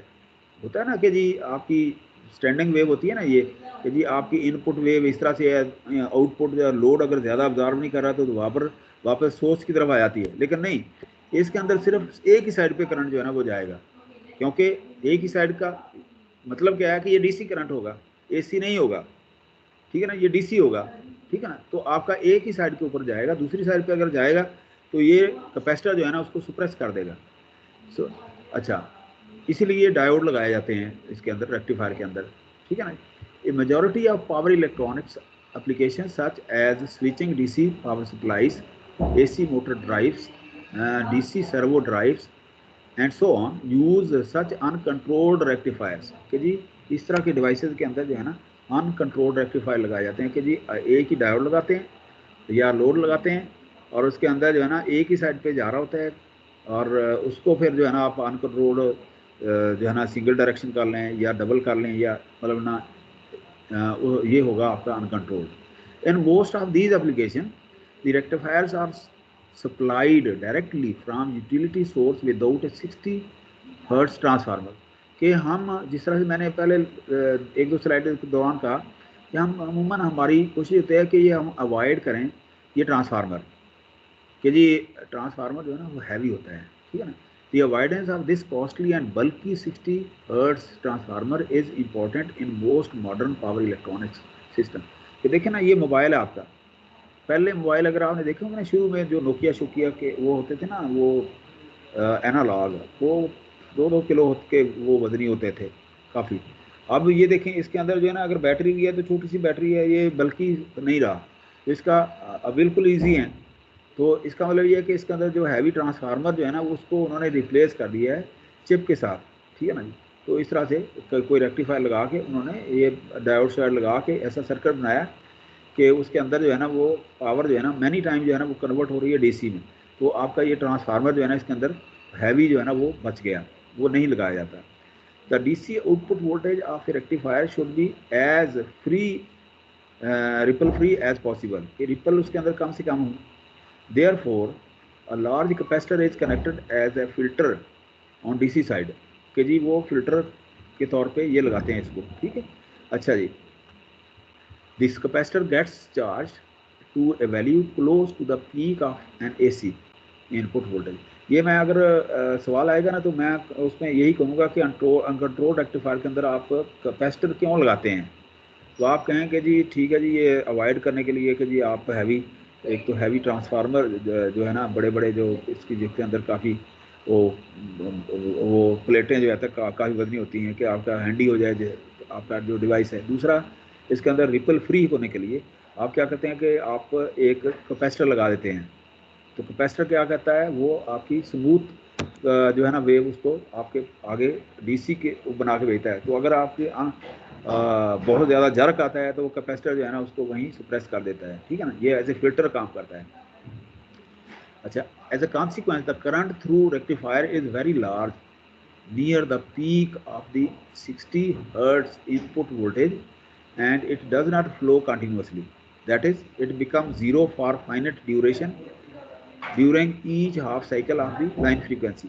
कि जी ये लाइन फ्रीक्वेंसी जो है ना 60 या 50 जो भी है हर्ट्ज के दौरान, कि जी करंट जो है ना आपका रेक्टिफायर का वो जो है ना जी पीक के ऊपर जो है ना वो ज़्यादा वोल्टेज के साथ वो जो है ना फ्लो कर होता है, ठीक है ना जी। तो अच्छा, these rectification draw high distorted current, कि जी ये रेक्टिफिकेशन जो है ना, these rectifiers draw highly restored current from utility, कि जी ये जो है ना, ये जो रेक्टिफायर के जो ट्रांसफार्मर होते हैं या इस तरह से, उसमें यही प्रॉब्लम होती है कि वो खुद भी करंट जो है ना वो ड्रा कर रहे होते हैं, वो बल्कि एज अ लॉस, इसलिए कहते हैं कि कोई ट्रांसफार्मर जो है ना लॉस फ्री नहीं होता, तो ठीक है ना जी। उनका अपना लॉस जो है ना बेतहाशा हो जाता है। तो इसलिए वो यूटिलिटी जो है ना वो तो दूर की बात है, तो पहले तो उन्हीं को जो है ना वो आप इनपुट जो है ना प्रोवाइड करना बड़ा मसला बन जाता है, ठीक है ना जी। तो इसलिए जो है ना वो अवॉइड करते हैं और उसकी जगह आप कैपेसिटर लगा देते हैं। अच्छा, now and even more so in future harmonic standards and guidelines will limit the amount of current distortion allowed into the utility and the simple diode rectifier may not be allowed. तो जी even आजकल simple rectifier नहीं लगाए जाएंगे, transformer तो दूर की बात है, सिंपल रेक्टिफायर जो है ना डायोड जो है ना वो भी नहीं लगाए जाएंगे, ताकि वो जो है ना डिस्टॉर्टेड जो करंट है इनपुट साइड के ऊपर वो जो है ना वो उसको सप्रेस कर सकें।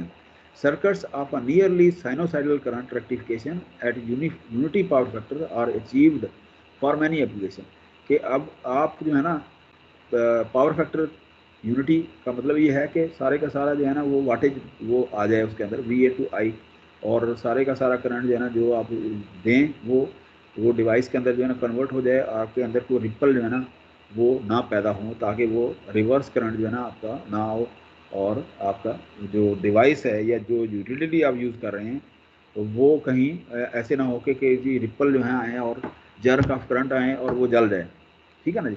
तो ये बात का आपने देखा होगा कि लोड कहते हैं ना, लोड कम है या लोड ज़्यादा है, आपकी फ्रिज बंद हो जाती है और ये ना फ्लक्चुएशन शुरू हो जाती हैं, फ्लिकरिंग शुरू हो जाती है। तो यही मसला होता है कि आपकी फ्रिक्वेंसी का वो प्रॉब्लम हो जाता है, और ट्रांसफार्मर जो है ना वो लोड को सही ले नहीं रहे होते, तो अल्टीमेटली जो है ना आपकी जो है ना जो स्पेसिफिक 220 जो होती है हमारे हिसाब से वो आपकी नहीं आ रही होती, तो ये प्रॉब्लम होती है। तो इसलिए इस चीज़ से बचने के लिए वो रेक्टिफायर जो है ना वो लगाते हैं, और अब भी वो भी यही कह रहे हैं कि हम जो है ना जी इवन डायोड वाले रेक्टिफायर भी हम लगाएंगे। इलेक्ट्रॉनिक सर्किट बड़े बेहतरीन आ गए हैं अब तो दुनिया के अंदर, ठीक। So rectification of AC voltage and current is accomplished by means of diodes. Several simple circuits are considered to illustrate the basic concept. अब देखें इसके अंदर जो है ना वो कह रहे हैं कि अच्छा जी हमारी जो है ना ज़्यादा सारी जितनी भी इलेक्ट्रिकल इंडस्ट्री है वो 3 चीज़ों पे बेस कर रही है, RLC, इसलिए इसको RLC सर्किट बोलते हैं, ठीक है ना जी। RLC कि जी RLC के अंदर पहले R होती है, R का मतलब ये है कि आपका जो लोड होता है उसको R कहते हैं, रजिस्टर जिसके अंदर जो है ना आपकी एनर्जी जो है ना कंज्यूम हो रही होती है, या जिस मकसद के लिए आप एनर्जी दे रहे होते हैं उसके अंदर, तो वो होता है कि आप प्योर आप रेजिस्टेंस अगर लगा लेते हैं, फर्ज करें आपका बल्ब है, जो पुराने बल्ब होते थे वो प्योर रेजिस्टिव लोड होता था, ठीक है ना जी। अच्छा, अब या जो है ना ये आपके लाउड स्पीकर हैं जो मस्जिदों के अंदर लगे होते हैं, उसके अंदर जो है ना उसके जो उसके अंदर वो क्या डायाफ्राम होता है और स्पीकर जो होता है वो रेजिस्टिव लोड होता है, ठीक है ना। और साथ में वेरिएबल रेजिस्टेंस एक लगाई होती है जो कि उसको कंट्रोल कर रही होती है as a knob, switch knob के, ठीक है ना जी। अच्छा, consider the circuit of figure, अब ये सर्किट है फॉर एग्जाम्पल, ये देखें, ये डायोड का है, ये डायोड है, यहाँ से ये सोर्स की वोल्टेज है, ये डिवाइस के अंदर वोल्टेज गई यहाँ पर, तो ये आर, तो इसका मतलब ये है कि ये देखें ना ये सोर्स वोल्टेज जो है ना ये आई ऐसे। अच्छा, डायोड अब क्या करता है, अनकंट्रोल्ड जो है ना डायोड क्या है आपका, वो क्या करता है, एक जो पॉजिटिव जो हाफ साइकिल है उसको यहाँ करंट जो है ना, जाहिर करंट इससे कम होगा, तो यहाँ ये करता है। अब सेकंड के अंदर आप देखें यहाँ इसने सुप्रेस कर दिया है, अब यहाँ पर 0 कर दिया है कि यहाँ पर ये जो है ना करंट नहीं है, ठीक है ना। ये देंगे ना सोर्स वोल्टेज डिवाइस वोल्टेज, तो यहाँ आ गई, और यहाँ पर डिवाइस वोल्टेज 0 और करंट 0, और यहाँ फिर दोबारा से अगले जो है ना हाफ इसके अंदर साइकिल के अंदर आप देखें यही वोल्टेज जो है ना दोबारा आई और ये करंट दोबारा आया, तो इस तरह से आपके पास ये आ जाएगा कि जी consider the circuit of figure A5A with a sinusoidal voltage source VS। ये मैंने फिगर इसलिए लिखे हैं कि अगर आप वो टेड जो बुक है ना उसको खुद भी पढ़ना पड़े चाहें तो उसके अंदर ये फिगर आपको वहाँ पर हो जाए, तो इसलिए मैंने यहाँ फिगर पूरी वो रेफरेंस डाल दिया है, ठीक है ना, ताकि आप वहाँ पढ़ सकते हैं, आप वहाँ जाके देख सकते हैं कहाँ से हमने ये लेक्चर उठाया है। अच्छा, the wave form in figure B shows the both load voltage VD and the current I have an average DC component. अच्छा, because of large ripple in VD and I, this circuit is of little practical significance, ठीक है ना। Large का देखना ये बहुत ज़्यादा amplitude कम है लेकिन जो है ना ये जो पीरियड ज़्यादा है, ठीक है ना जी। तो ये इस तरह का वो नहीं लेते आप हमेशा, ये इसका मतलब ये फ्रीक्वेंसी कम है इसकी, ठीक है ना जी। अच्छा, अगर आप यहाँ से इधर होते हैं ऐसे, तो इसका मतलब एम्पलीट्यूड हमें चाहिए होती है, फ्रीक्वेंसी ज़्यादा हो गई लेकिन डिस्टेंस जो है ना ये जो डिस्टेंस है इसकी उसका कोई मसला नहीं है, ठीक है ना जी, हमें एम्पलीट्यूड चाहिए। तो इस तरह का जो है ना वो कह रहा है कि रेक्टिफायर डिज़ायरेबल नहीं होता है। अच्छा, इंडक्टिव लोड में क्या आता है, तो अब इंडक्टिव लोड के लिए कह रहा है कि जी ये इस तरह से ये इंडक्टिव लोड है, इसके साथ ये लग गया कि जी let us consider the load to be inductive with an inductor in series with the resistor. इसमें वही इसके जो हमने पिछले लेक्चरों में पढ़ा है कि इंडक्टर क्या करता है, कैपेसिटर क्या करता है, वही जो है ना यहाँ पर अब इम्प्लीमेंट होने जा रहा है यहाँ पर कि प्रायर टू T0, ठीक है ना, प्रायर टू T0 किधर है कि इधर, ये देखें ना इधर T1 है, ये T0 से पहले, T0 से यहाँ से पहले वो कह रहा है कि prior to T0 the voltage VS is negative, ज़ाहिर नेगेटिव होगी वो, and current in circuit is 0। Subsequent to T0 के बाद subsequent the diode becomes forward biased and a current begins to flow, current जो है ना इसके अंदर फ्लो करना शुरू हो जाएगा, ठीक है। Then diode can be replaced by a short, कि जी डायोड शॉर्ट का मतलब ये है कि पहले पोटेंशियल उसके अंदर आता है, तो उसके बाद जो है ना उसके अंदर जो है ना फिर करंट वो मतलब ना पोटेंशियल नहीं, पहले पोटेंशियल इसके अंदर होता है और उसके बाद जो है ना सर्किट हो जाता है और सारे का सारा करंट उसमें से गुजरना शुरू हो जाता है।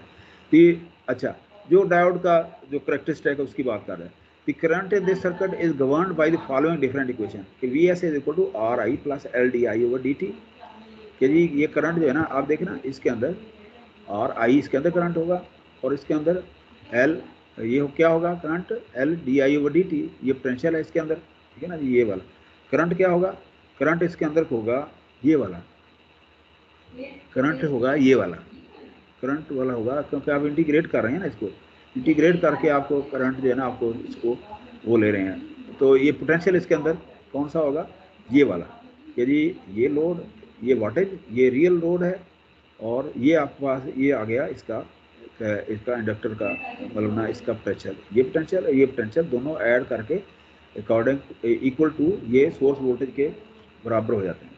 Where the voltage across the inductor is VL is equal to LdI/dt।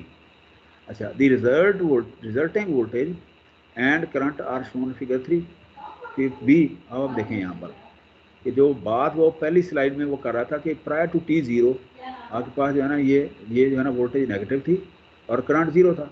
अब यहाँ देखें V सोर्स और VD जो है ना आपके पास ये है।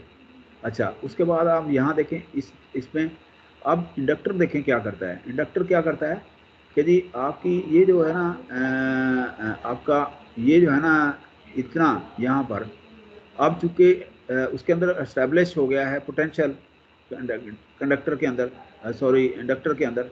अब बजाय इसके कि आप उसके अंदर जो है ना पोटेंशियल 0 हो जाए रजिस्टर की वजह से, उसके अंदर पोटेंशियल रहता है। वो पोटेंशियल जो है वो रजिस्टर के लिए भी वो इस तरह होता है कि रजिस्टर का देखें ना आप, रजिस्टर्स की वोल्टेज भी बढ़ गई है इसकी वजह से, हालांकि यही होनी चाहिए थी ना, ये बढ़ गई है अब। और जब ये बढ़ी है तो उसकी वजह से ये करंट भी बढ़ गया है। अब देखें ये करंट भी बढ़ गया है। अब देखें ना T0 में करंट नहीं था और T1 में जो है ना ये करंट T1 में जब आया तो यहाँ जो है ना ये वाला यहाँ पर ये एरिया जो है ना ये 0 हो गया, यहाँ पर पोटेंशियल 0 हो गया, ठीक है ना। ये एरिया जो है ना ये एरिया A बन गया। ये आप ध्यान में रखें, आगे फार्मूला आ रहा है। एरिया A जो लोड की वोल्टेज है ये हाफ, और सेकंड हाफ देखें ना यहाँ पर इससे सेकंड हाफ आपके पास ये आ गया एरिया B, ठीक है ना। एरिया A और एरिया B जो है ना ये दोनों देखें ना इनका एरिया ये बराबर हो जाता है, लेकिन आगे आकर देखते हैं जागते। तो आप देखें यहाँ पर जो है ना ये T भी बढ़ गया इसका, यहाँ पर जो है ना ये वाली ये T3 है। T3 के ऊपर आप देखें ये वोल्टेज जो है ना ये नेगेटिव हो रही है ना, तो आस्ता आस्ता करंट जो है ना ये 0 हो रहा है इसके अंदर यहाँ पर। तो ये जो है ना ये टाइम जो है ना इसका बढ़ गया है यहाँ पर इसका लोड का, कि जी अगर वोल्टेज अगर आपकी नेगेटिव भी हो रही है तब भी जो है ना आप देखें ना ये आपका टाइम बढ़ गया। और उस सूरत में आप देखें डायोड का करंट जो है ना, अब यहाँ पर आप देखें कि डायोड करंट जो है ना नेगेटिव पोर्शन जो है ना ये वाला हो गया सेकंड वाले डायोड का। अगर आप के अंदर है तो आपके पास ये सर्किट कैसे बनेगा कि यहाँ ये शॉर्ट हो गया, पहले शॉर्ट हो गया और शॉर्ट होने के बाद ये करंट बढ़ा, उसके बाद ये ना डायोड ये पोटेंशियल बना, ये इस पोटेंशियल की वजह से ना इतना जो है ना ये इसके अंदर आ गया कि देखिए ना I = 0 आप इसके अंदर जो है ना ये करंट इसके अंदर ख़त्म हो गया यहाँ पर। इस सूरत में यहाँ पर ये सर्किट यहाँ पर है, ये सर्किट यहाँ पर है, ठीक है ना जी। अब आप थोड़ा सा इसको देखें, यहाँ पर हम दोबारा देखते हैं। The resulting voltage current are shown in figure 5.3b/c until T1 Vs is greater than VR। देखिए ना until T1 Vs is greater than VR, तो जी देखें ना ये ज़्यादा है VR के, ठीक है ना जी। अच्छा, hence VL is equal to Vs minus VR is positive। देखें ना ये इस सूरत में ये पॉजिटिव है, ये पॉजिटिव है, ठीक है ना जी। ये VR भी पॉजिटिव है। अच्छा, the current builds up and inductor stored energy increases, ठीक है ना, ये इसका मतलब ये है। अच्छा, इंडक्टर की एनर्जी जो है ना इसकी वजह से जो है ना ये आपके पास ये वैल्यू जो है ना इसकी वो बिल्डअप हो रही है, ठीक है। अच्छा, बट बियॉन्ड T1 किधर है, बियॉन्ड T1 के बाद इधर यहाँ पर VL बिकम्स नेगेटिव। अब देखिए ना VL नेगेटिव बन गई, यहाँ पर नीचे आ रही है, जोन फॉल आ रहा है, ठीक है। Become negative and current begins to decrease. Current जो है ना अब डिक्रीज हो रहा है, या करंट जो है ना ये डिक्रीज होना शुरू हो गया है, ठीक है। अच्छा, after T2 the input voltage Vs becomes negative, ये नेगेटिव हो गई आफ्टर T2 ये वाला टाइम के बाद, ठीक है। अच्छा, negative but current is still positive, current positive है, यहाँ देखें ना ये पॉजिटिव है, and the diode must conduct because of inductor stored energy, कि जी अब डायोड जो है ना वो चल रहा है इसके ऊपर, अभी तक चल रहा है, ठीक है ना। द इंस्टेंट T3 कौन सा है, ये T3, ठीक है। When current goes to 0 and the diode stops conducting can be obtained as follow. ठीक है, द इंडक्टर इक्वेशन क्या होगी, VL is equal to L di/dt can be rearrange. अब देखें इसके अंदर आप इसको इंटीग्रेट करें करंट निकालने के लिए, 1/L ये इधर चला जाएगा ना, 1/L VL dt is equal to di।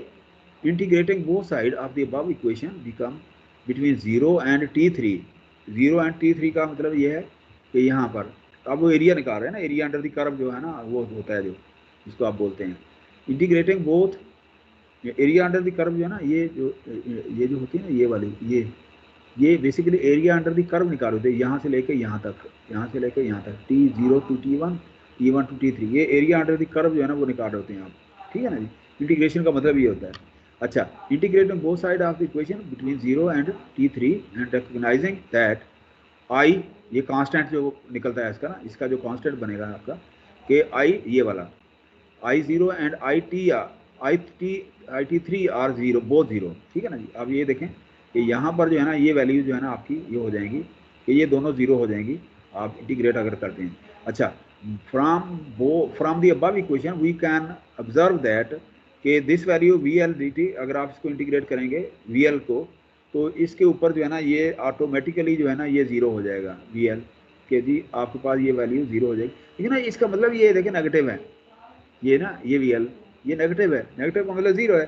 ठीक है ना जी। तो इस तरह से आप निकाल सकते हैं इसका लोड करंट इंडक्टिव का। अच्छा, a graphical interpretation of the above equation is as follows कि above equation can be written as this, मतलब ना अब देखें कि 0 to T1 VL dt and T1 to T3 VL dt is equal to 0, which in terms of volt second area, मतलब ना ये area A हो जाएगा और ये एरिया B हो जाएगा। तो इस तरह से आप क्या कहते हैं area A minus area B is equal to 0। ठीक है ना। अगर आप ये देखें ना, ये इसमें से निकाल दें, ये प्लस है ये नेगेटिव है, दोनों की वैल्यू बराबर है। ठीक है ना। अगर इसकी एम्पलीट्यूड कम है तो इसकी एम्पलीट्यूड ज़्यादा है। ठीक है ना। अब दोनों ये इसका मतलब ये बराबर हैं। ठीक है ना जी। तो उस सूरत में क्या होगा, area A minus area B is equal to 0, therefore current goes to 0 at T3 है when area A is equal to area B कि जी वो इंडक्टर का करंट खत्म हो गया, उसके बाद जो है ना जी पोटेंशियल खत्म हो गया और करंट 0 हो गया। तो इस तरह से beyond T3 the voltage across both R and L are 0 and a reverse polarity voltage V minus VS। Minus VS कौन सा है, माइनस VS देखिए ना जी, माइनस VS ये वाला है। ठीक है ना जी। Minus VS appears across this diode as shown figure D3 ये वाला।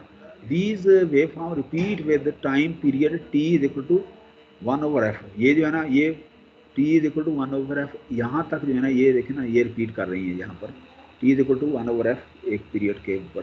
ठीक है ना जी। अच्छा, the load voltage VD becomes negative during the interval from 2 to 3। Load V ये नेगेटिव हो रही है। ठीक है ना। लोड वोल्टेज क्या 2T3 और T2 और T3 के दरमियान में, ये देखो ना T2 और T3 के दरमियान में ये नेगेटिव हो रही है, ये है ना यहाँ पर ये वोल्टेज यहाँ से लेकर यहाँ तक ये नेगेटिव हो गई है। ठीक। अच्छा जी। अच्छा, therefore in composition in comparison to the case of purely resistive load the average load voltage is less. Load voltage जो है ना आपका कम हो जाएगा, ये इसका फ़ायदा ये है। अच्छा, अब तीसरी कंडीशन ये है कि load with an internal DC voltage, internal DC voltage के आपके अंदर कि जी आप इंटरनल DC वोल्टेज किस तरह से आप ले रहे हैं इसको। अच्छा, इसमें देखें कि consider the circuit of figure 5A, time अभी है, टाइम देखने लगा था। अच्छा, consider the circuit of figure 5.4A। 5.4A ये सर्किट है, देखें ये डायोड का है, ये डायोड है, ये इंडक्टर है और इसके अंदर जो है ना ये पोटेंशियल है, इसके अंदर लोड का आ गया ये वाला। ठीक है ना, डायोड का। अच्छा, अब इसमें वो कह रहा है कि मतलब ना डायोड का ये कहने का मतलब ये इंटरनल जो है इसका लो इस इंटरनल पोटेंशियल इसका डायोड का। ठीक है ना। अच्छा, consider the circuit of where load consist of inductor and DC voltage DD, the diode begins to conduct at T1 when VS exceeds 0। देखें ना जी। अब देखें यहाँ बेटा ये VS है। ठीक है ना जी। ये उसके बाद जो है ना ये अब T1 के ऊपर ये डायोड जो है ना इसका ये करंट है, इसका ये करंट इसमें से गुजरना शुरू हो गया T1। अब T2 के ऊपर जो है ना मैक्सिमम है, जहाँ मैक्सिमम कब होगा कि जी देखें, मैक्सिमम जब वहाँ होगा उस वक्त होगा जब ये वोल्टेज यहाँ पर आ जाए VS इसके ऊपर, एवरेज के ऊपर यहाँ से। अब यहाँ से देखें ना, ये यहाँ से लेके यहाँ तक ये RMS वोल्टेज पीक है, ये वहाँ पर, यहाँ ये मैक्सिमम है, और T3 के ऊपर करंट जो है ना ये 0 हो जाएगा। तो इसके मुताबिक जो है ना एरिया A यहाँ पर है, एरिया B यहाँ पर ये हो गया, ठीक है ना। इस तरह ये डायोड जो है ना यहाँ से नेगेटिव कंडक्ट और ये यहाँ भी नेगेटिव कंडक्ट शुरू हो गया। अच्छा, क्योंकि ये करंट इसका 0 हो गया।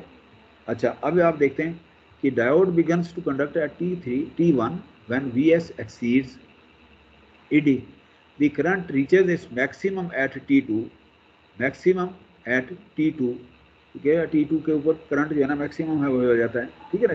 When VS is again equal to ED, अब देखिए ना बेटा, ये जो है ना ये पोटेंशियल, ये जो है ना ED का मतलब ये है कि इसका एक पेट पोटेंशियल जो है ना वो जो बना था वो ये है, ये वाला जो कि कांस्टेंट है। यहाँ पर ED is equal to constant, case के अंदर जो है ऑलरेडी ये इसका पोटेंशियल बन गया। अच्छा, अब जब कांस्टेंट हुआ तो इसका मतलब ये जो है ना पोटेंशियल ये इसका VS सोर्स का है। अब देखें ना, ये कांस्टेंट तो इसलिए है कि ये जो है ना ये बढ़ रहा है, ये ना इसकी वजह से ये बढ़ रहा है। अब ये ED से ये सोर्स का वोल्टेज बढ़ गया। अब इसका मतलब ये है कि जब इसके ऊपर आएगा ना तो उस वक्त जो है ना इसका करंट जो है ना ये होगा इसका मैक्सिमम। अब देखें कि जी the current reaches its peak at T2 when VS is again equal to ED and decays to 0 at T3, 0 at T3 पे डिके हो गया इसका, ठीक है ना जी। with T3 determined by requirement that the volt second area B equal to area A area equal to B in plot of VDL, ठीक है ना जी। कि जी वो अब देखें ना, ये यहाँ पर ये जो है ना ये एरिया इसके बराबर हो गया, यहाँ पर ये बनना BL लोड वोल्टेज, ये लोड वोल्टेज का एरिया है, ये इसका एरिया है, तो ये बराबर हो गया आपस में। तो जो पिछली कंडीशन हमारे पास थी उसके मुताबिक, ठीक है। अच्छा, दी voltage across diode is shown figure D में ये है कि जी यहाँ पर ये देखें ना जी, ये वाले ये डी फिगर है, ये A है, B है, ये D है, ABCD, ये जो है ना ये डायोड की वो है आपके पास वोल्टेज। अच्छा, अब उसके बाद यहाँ पर आप देखें कि a commonly used single phase diode bridge rectifier is shown, कि जी यहाँ पर आप देखें, यहाँ ये 3 कंडीशन थी, तीन कंडीशन देखें ना। ये अगर आप कॉन्सेप्ट में अगर जाएंगे यहाँ से, यहाँ अनकंट्रोल्ड रेक्टिफायर, अगर मैं कहूँ कि what is an uncontrolled rectifier, तो यहाँ से आपने शुरू हो जाना। तो उसके अंदर जो है ना कॉन्सेप्ट में आ जाता है, कंडीशन में क्या है कि जी इसमें प्योर रेजिस्टिव लोड, प्योर आगे इंडक्टिव लोड, और उसके बाद जो है ना जी, और इंडक्टिव लोड के बाद जो है ना जी ये load with internal DC voltage, कि अगर इंडक्टर नहीं भी है तो आप उसके अंदर कोई ऐसा है कि वो लोड जो है ना उसके अंदर ऑलरेडी पोटेंशियल मौजूद है, चाहे वो इंडक्टर का है या कोई भी है, तो उस सूरत में आपका सर्किट कैसे होगा। अब आप सिंगल फेज ब्रिज डायोड आप इसके ऊपर आ गए, मतलब पिछला टॉपिक ख़त्म, अब दूसरा टॉपिक आ गया कि जी अब हम देखते हैं कि single phase diode bridge diode क्या करता है। अब देखिए, सिंगल फेज का मतलब ये है, इसमें ये होता है कि देखें ये इसके अंदर ये है ना ये ट्रांसफार्मर नहीं है। अब देखिए यहाँ पर ये ना ये यहाँ पर ये सिर्फ इंडक्टर लगा दिए यहाँ पर, और यहाँ जो है ना ये यहाँ ये 2 डायोड लगा दिए, D1 D2 और इधर D3 D4। अच्छा, अब देखिए ना यहाँ से करंट अगर ऐसे गया इधर से ऐसे और ऐसे आया इधर से और ये आया ऐसे, तो D1 और D3 D4, D1 और D4 या D3, ठीक है ना। सर्किट कहाँ से चला, यहाँ से चला। अच्छा, इधर करंट से नहीं आएगा क्योंकि ये इसका उलट है कि जी इधर कैथोड है इधर एनोड है, तो यहाँ से सर्किट आया और यहाँ इसने इसको फिल्टर आउट किया, ठीक है ना, और आगे पास या इधर जैसे भी गया आगे, तो इधर से होके ये सर्किट आपका एस्टेब्लिश हो गया यहाँ पर। अच्छा, नेगेटिव हाफ के अंदर क्या होगा कि आपके पास यहाँ से आया, ठीक है ना जी, ये गया और इधर से इधर आया और आपके पास ऐसे ये आ गया, ठीक है ना जी, ऐसे यहाँ पर ऐसे, ठीक है ना, उन्होंने वो नेगेटिव हाफ से यहाँ ये ऐसे, मतलब इसका से दो तरह से, ये अपने पीछे कुछ स्लाइडों में देखा भी है। अच्छा, a commonly use single phase diode bridge rectifier is shown in figure this one, ठीक है ना। अच्छा, ए लार्ज फिल्टर कैपेसिटर, ये capacitor is connected on DC side, ठीक है, ये हमने पहली स्लाइड में भी, पहली एक दो स्लाइड में भी देखा है। अच्छा, the utility supply is model as a sinusoidal voltage source BS in series, ये वाली, ठीक है ना जी, in series with internal impedance. अच्छा, इम्पीडेंस में जो है ना आप रजिस्टर भी, कैपेसिटर भी, अमूमन इंडक्टर लगाते हैं, इम्पीडेंस में तीनों आ जाते हैं ना RLC सर्किट के।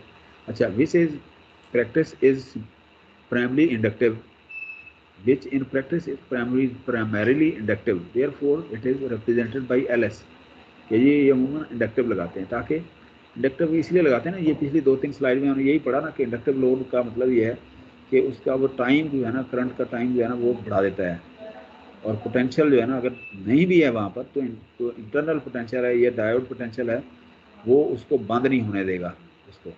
बाज़ का होता है ना कि आप कोई सिस्टम जो है ना आप ऑफ़ करते हैं तो यकदम ऑफ करते हैं तो वो फिर प्रॉब्लम हो जाती है, तो आप उसको आस्ता समझ रहे हैं। ये जैसे मोबाइल, ये जो है ना लैपटॉप आप शट डाउन करते हैं तो बहुत सारे प्रोसेस जो है ना उसके ऊपर चल रहे होते हैं, तो वो अनइंटरप्टेड हो जाते हैं प्रोसेस, मतलब उसमें सॉरी एक इंटरप्शन आ जाती है, तो आपके बहुत सारे प्रॉब्लम आ सकते हैं सॉफ्टवेयर के। तो इसलिए जो है ना वो फौरी तौर पे जो है ना इसको अगर आप ऑफ भी करते हैं तो इसके अंदर एक पॉज लेता है वो सिस्टम, तो जो जो प्रोसेस उसके अंदर हो रहे होते हैं वो बंद हो जाते हैं, सेटल डाउन हो जाते हैं और स्टेबल हो जाते हैं, उसके बाद जो है ना वो आपका सिस्टम जो है ना ऑफ होता है।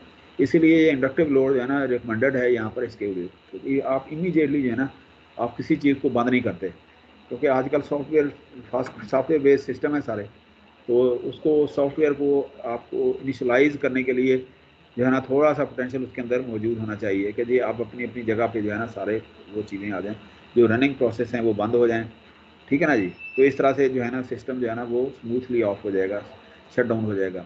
अदरवाइज जो है ना अगर रजिस्टर है तो इमीडिएटली वो होगा, तो बहुत सारे जो है ना वो कॉम्प्लिकेशन जो है आ जाती है। आपने लैपटॉप बंद करें या कोई भी आपका इस तरह का सिस्टम डिवाइस बंद करें, तो अगर आप उसको अब्रप्ट तरीके से बंद करते हैं तो उसमें बहुत सारी चीज़ें, सिस्टम करप्ट हो जाता है या सॉफ्टवेयर उसके अंदर जो है ना वो मतलब ख़राब हो जाता है इस तरह से, तो ये बहुत सारी चीज़ें जो है ना वो आ जाती हैं उसके अंदर।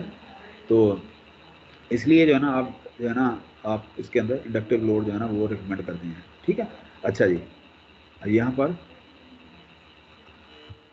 सर टाइम हो गया सर, ख़त्म हो गया सर टाइम। एक मिनट टाइम ख़त्म हो गया। अच्छा, अब ये हम ना बेटा ये हम शाम को ना GR बेटा आप करें फिर मैसेज,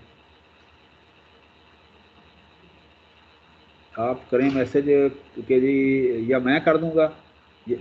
हेलो,